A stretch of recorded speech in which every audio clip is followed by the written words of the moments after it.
Shubhanshu Shukla is all set to become the second Indian ever to travel into space following the legendary Rakesh Sharma's mission in 1984.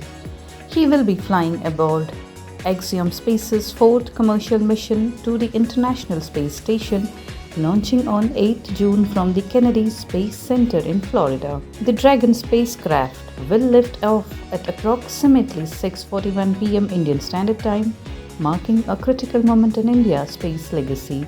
Serving as the mission pilot, Shukla will travel alongside Slawosz Dznanski from Poland and Tihor Kapu from Hungary, both first-time astronauts. The mission will be commanded by veteran astronaut Peggy Whitson. During the 14-day journey, Shubhanshu will conduct cutting-edge food and nutrition experiments developed by ISRO, the Department of Biotechnology and NASA.